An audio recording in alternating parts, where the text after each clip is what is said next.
Good afternoon, Henry. Henry Ettinghausen, Professor Emeritus of Southampton University.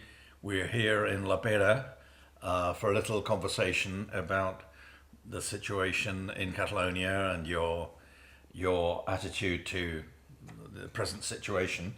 And I'd like to ask you first, why did you become involved in the activities of the Comissió de la Dignitat, of the Dignity Commission in 2002, and other activities associated with the Catalan movement? Well, I suppose it all goes back to my wife, right? I think I can blame her fairly successfully. She's Catalan, and I've been connected to Catalonia, coming to Catalonia every year for the last 50 plus years.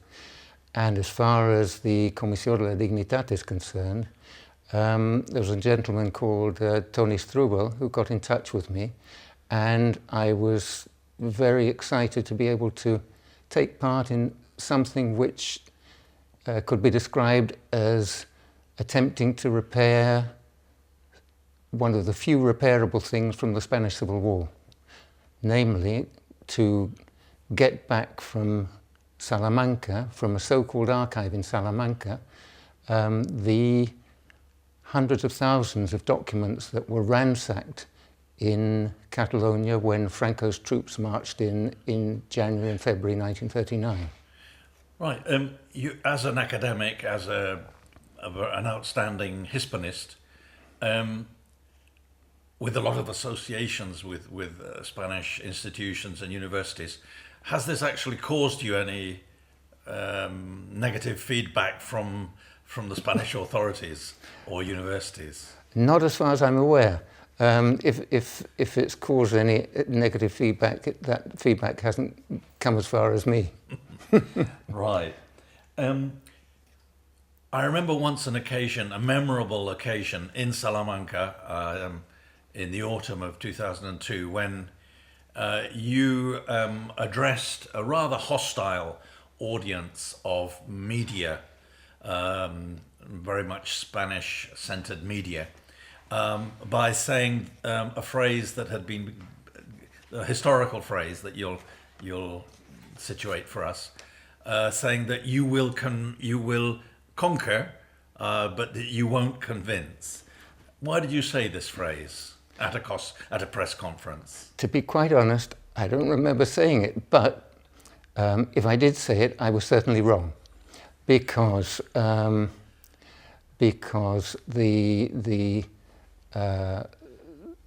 attempt to get back the Salamanca papers, the so-called Salamanca papers, didn't just convince a vast majority of people in Catalonia. It also convinced quite a lot of people outside Catalonia, including people in Salamanca itself.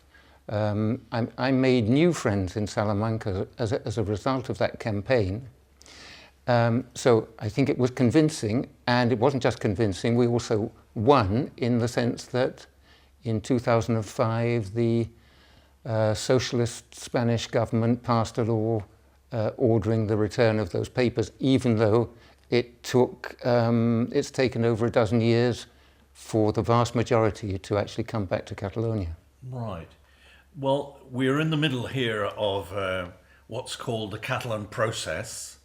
What do you make of this process as a person living here and experiencing it daily? It certainly is in the news all the time. It is certainly at the forefront of most people's minds. As far as Catalonia is concerned, it's been extraordinarily successful up to now. The mass demonstrations in favour of Catalan independence, especially on the Catalan National Day, the 11th of September, has been year after year absolutely colossal, with somewhere between 1 and 2 million people demonstrating peacefully and happily in favour. It's been less popular with a lot of people outside Catalonia in the rest of Spain. To many British observers and citizens in general, and British English-speaking citizens, maybe it's come as a surprise that suddenly this region of Europe, of the European Union, should suddenly embark on the adventure of independence. Has this been a gradual process, or did it come suddenly? It's been a long process. It goes back generations, it goes back centuries.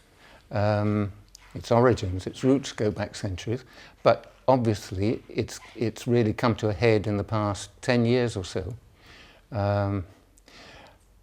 Basically because the supposedly improved statute of autonomy for Catalonia, which was passed by the Catalan Parliament, by the two houses of the Spanish Parliament, by a referendum in Catalonia, and was then chopped away at by the socialist government in Madrid. The way that was treated, the way a popular and successful proposal was treated with contempt, I think was the starting point for the whole business. That was in 2010. What would you say to an English citizen who was observing the Catalan process?